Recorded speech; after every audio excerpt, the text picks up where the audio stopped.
I have a secret. Ah. In today's mental health check, we're spilling the tea about gossip. A recent study done by researchers at Stanford University and the University of Maryland found that gossiping may not be as bad as we thought. In fact, in some instances, it can actually be beneficial. Joining us now to gossip with us, Dr. Jennifer Hartstein. She's a family and clinical psychologist. So, Dr. Jen, first off, can you just help us characterize gossiping? How would you define that? And what could the benefits of it be?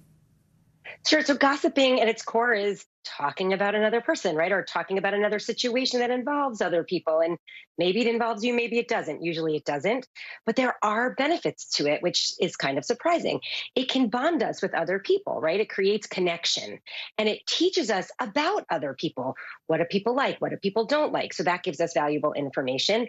And it ultimately, here's the interesting thing that is kind of cool, is it can lead to increased cooperation. We learn what people want, and it creates this opportunity for us to work with them instead of against them. And that could be a good thing in workplaces, schools, all over the place. You mean like cooperation amongst the people you're gossiping with, I guess? Is that it? Well, you learn what's expected. You learn kind of how to kind of fit in. You learn all of those little nuances that maybe you don't know.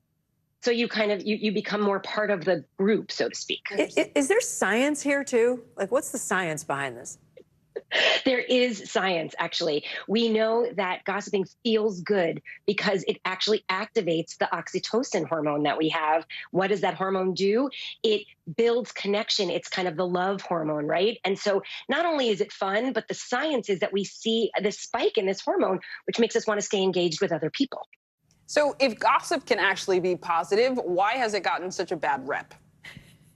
So there's kind of two ways to think about gossip, right? One is, are we talking about someone, about a situation, about whatever that might be, right? Versus, are we talking against someone? So I like to compare it to, are we Regina George in Mean Girls, where we're just putting people down, putting people down, putting people down, versus, oh my God, you're not going to believe what happened today. This woman walked in front of me and stopped, and we kind of can embellish the story however we want, which isn't really against her, it's just about her, and that's a little different. One's a little more malicious than the other. And also based in fact. That feels important too. Yes. Not made up. Not making up stuff. How do we get more mindful, Dr. Jen, about what we're sharing and trying to make sure that we stay kind of positive? Because it's so easy to just start griping, right? And start complaining about people. Absolutely. And I think that also does bond us. But, not all gossip is bad. It can be, oh my